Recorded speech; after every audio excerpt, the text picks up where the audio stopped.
You must be really tired.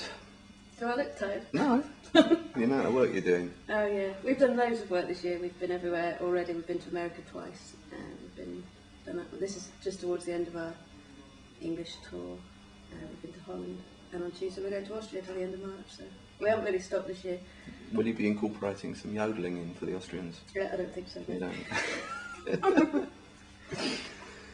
So where do you like best? Where's the best hotels? The best hotels? Yeah. Not in England. No. We don't get put in nice hotels in England. No. We'll be alright tonight because we're staying with my mum and dad. Alright. Best hotels. Don't put all this in.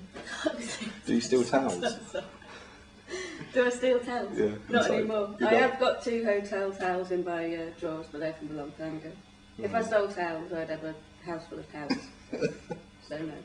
I'll tell you, the best hotel we ever stayed in was in New Mexico. We stayed in Taos, a little town, and it was the most beautiful, beautiful. It's called the Feckin Inn. It was. Feckin Inn, I think it was. And we had dressing gowns. Oh, Like I said, yeah. And a hot tub where you could go naked in the middle of the night. which you did, of course. Which we did. Yeah. Excellent. In the snow. In the snow, New Mexico.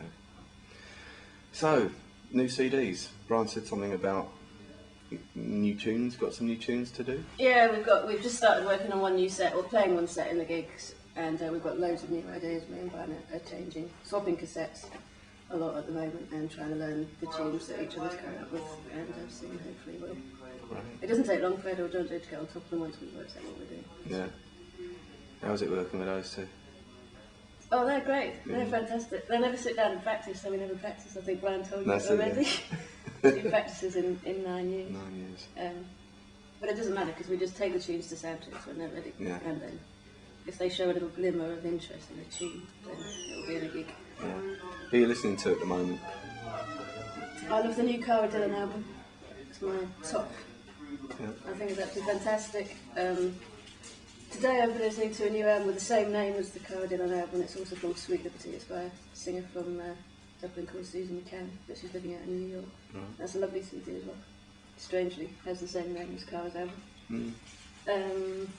What else am I listening to? The Cardigans, because that's what's always on in the car.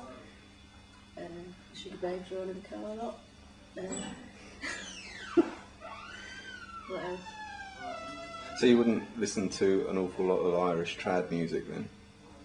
Well, if a good new album came out, then we'd all be listening to it. I'm trying to think if we've listened to any. Well, Cara's album's kind of half Irish trad, Yeah. isn't it, and half poppy stuff. I quite like that balance in it, even though some people maybe would think they should be in 2 different places. I quite like that fusion stuff where everything crosses over. I'm trying to think of a nice trad album that we've listened to a lot lately. Love Martin O'Connor's The Road West. That's not that new. Listen to that a bit. So, I did ask Brian, what does he do to relax? Any mountain climbs or rock climbs or something? What do you do to relax? Yoga. It's kind of more relaxing than mountain climbing. You don't break your thumbs unless you... You don't break your thumbs, no. Although apparently that was an accident. No, I do. I try to do Ashtanga yoga, especially when I'm at home. I do that a lot. Yeah. I could do it when we're away on tour, but I find it really difficult to get up in the mornings and motivate myself to do it when we're on tour. But when we're at home, that's what I do. And I do a bit of swimming. I mean, you're doing a lot of the standing on the one leg. Are you working to actually do the total levitation and just be suspended with your legs? Yeah, that would be good, wouldn't it? Yeah, it's funny because a lot of people come up to me after gigs and they say, "Oh, do you do yoga?" Because that's the yoga position that you're standing in when you're on stage. But in fact, I've always done that thing on one leg. And in my yoga, I am really good at standing on that one leg with my leg in the air. But when it comes to having to do it, but when it comes to having to do it with the other leg in the air, I'm absolutely beyond help. I'm just crap at it. So I'm really, really lopsided. Probably because I've been standing on one leg fairly frequently for so long. Yeah.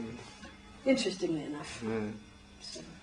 You're doing some whistle stuff in the set, aren't you? I mean, you're mainly on the flute and the box. I do a little bit of whistle, just second whistle to Brian on mostly on little E-flat whistles. Yeah. But these days I seem to be nearly always playing the alto flute because it seems to be the formula that works best of all when he's on the whistles and I'm on the alto flute doing the parts underneath. To be honest, I'd like to be playing a little bit more of my standard silver flute. I only play that in one or possibly two sets that we're currently playing, so which is a shame because that would be my main instrument in the past. But I guess, you know, I've made the alto flute my own really, and I've sort of developed. Well, you're sort of the bass line, aren't you? Yeah, yeah. And I've kind of worked out this way of playing, and and that it seems to work quite well, and that's what I seem to spend my life doing. So yeah, I'm not playing too much whistle, but I fiddle around with a whistle at home. Yeah. Where do you see the band going? You know, you've got the format now for, you've done two albums with the Ribeye and the Flatfish. You've got another one, by the sound of it, coming out that's going to be kind of in the same line. Called You Are Our Life. You Are Our Life. No. The band with no home. Yeah, the band with no life. I'm not sure. The new album, it would probably be. We haven't talked about it enough for me to really say what it would be like. Yeah. I think with Flatfish, it was very clearly just the four of us, and what the four of us could do. It could almost have been recorded live. Yeah. And then with Flatfish, with Ribeye, we expanded the sound and we got into guests and we used more studio stuff, even though it still very clearly sounds like Fluke. And that was the challenge really, to get in the extra people but make it still sound like Fluke. And I guess we'll be going further down that line with a third album that still hopefully will sound like Fluke, and that kind of signature sound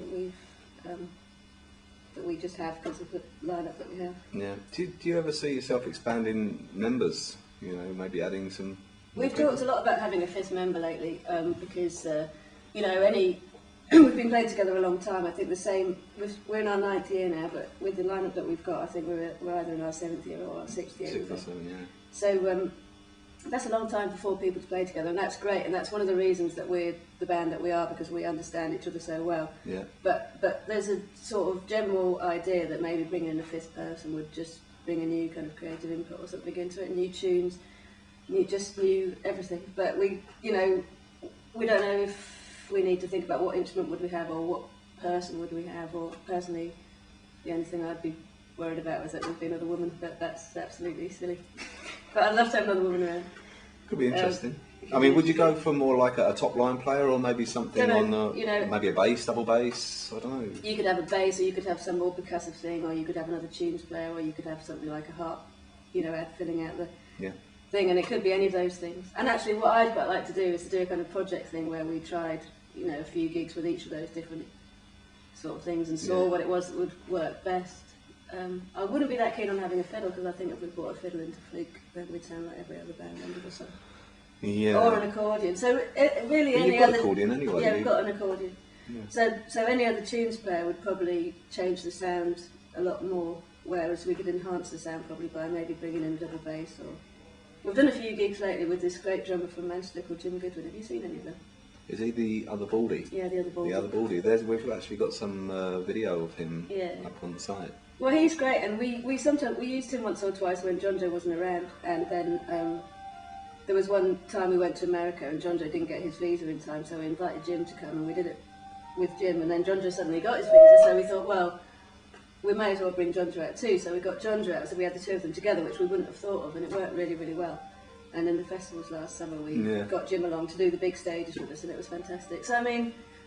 Well, John Joe's kind of used to playing, because when he does the Mike Big Band, he's Bowron and kit as well, you know. So exactly. It's a very interesting kind of blend of drums and Bowron. I mean, I would have imagined, theoretically, it would have mashed up with each other, but it doesn't. No, it seems to be fine, and as long as as long as the drummer's kind of knows what John Joe's going to do and does the other bits, like a lot of bass drum and hopefully not too many cymbals. I can't stand the cymbals myself.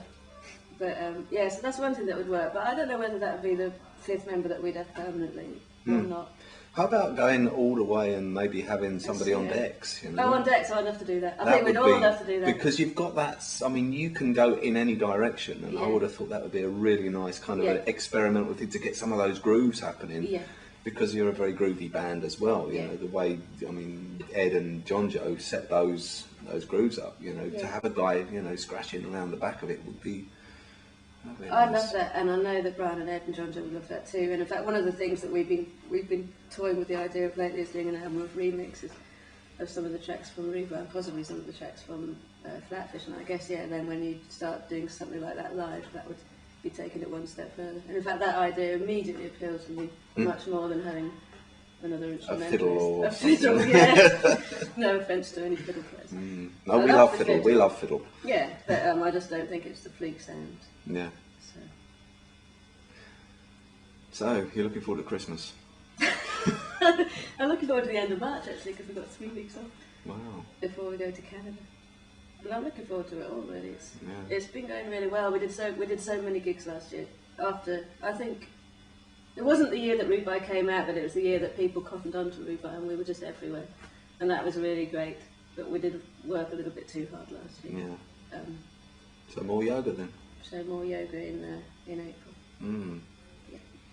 So where do you go on holiday? I mean, you go everywhere around the world. Where do you go? Do you go to places that you've been before and gigged, or do you just find somewhere that you've never been? Well, I always had a problem with holidays for exactly that reason, because I think people will go to Spain, and I think, I can go there on a gig, I don't need to spend money going to Spain, or wherever, loads of places like that. Yeah. Personally, going on holiday, I'd go to Australia any day, because my dad's Australian, and I love going to Australia.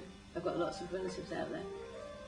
Unfortunately, not my lovely granny anymore, but anyway, still plenty. That's the next big one. How many gigs you got there? We've just got 5 or 6 gigs actually, and we met this fellow when we were over in Canada. We were in Cape Breton at this big festival in last October. We met this fellow, and he fell in love with the music, and he said, I want to bring you to Ottawa. He's never arranged any gigs before. He's aimed really high. He's booked 5 or 6 big gigs. He's doing it all himself, and fingers crossed it's going to be a great success. And what's it called, this thing he's putting together? Is it? It's just us, but I mean, he's set up a little company called Celtic Cultures, I think. Okay. And this is his first venture, and if it goes well, he plans to bring out all sorts of musicians out. It's just around the Ottawa area. Okay, well, we can push that nice and hard. Yeah, so, yeah. People in Canada. People in Ottawa, please Absolutely. come to our gigs. Yeah. And then from Canada, you're doing States and. No, we're not doing the States then. We'll be back in the States in August when we go back to Milwaukee. We were at Milwaukee last summer. Okay. We're going back there this summer. But we're just going to go in and out and do that festival as a one-off, and then probably in September we'll go back and play around the Chicago area, and possibly head up Seattle way, but not quite sure. I mean, you've got a huge fan base over there. They absolutely adore you. I mean, when I look on the internet and see people what they talk about, it's fluke. Oh, that's nice. So we haven't done loads in America because we've had so many problems with booking agents in America, and we had one guy. He wasn't American. He was an English fellow, and he was a shark. So it's not about you not wanting to play there, it's just Definitely technical not. stuff. It's technical stuff, and actually at the moment we're slightly agentless, although we've got a very nice woman looking after our affairs at the moment, and there's a great agent over there who I think would be the best agent for us, and I think he's probably going to be interested without mentioning it. I think he is interested, but he's not saying yet. Yeah, so more gigs stateside, hopefully. So hopefully many more gigs stateside. Yeah, they'll be very happy to hear that. Yeah. Yeah, there's a lot of people, I mean, I see on the internet, it's like, when are Fluke coming and why don't they play in Florida? And Yeah, we get emails like that all the time. There's every single email that comes to the Fluke website I answer personally. And we get so many, come to Texas, why don't you come to Colorado? And I mean, you can spend a year in America and not play the same place twice, I reckon. Yeah. We had an absolutely brilliant time in New Mexico. We were in New Mexico for Hot tubbing. 2 weeks, hot tubbing, yeah. 2 weeks or 3 weeks in January, and we had most bands would just go to New Mexico for one gig probably, and then carry on around America, and we managed to do 2 weeks of gigs in the same state, and really saw it. It was fantastic. Great. So, thanks for that.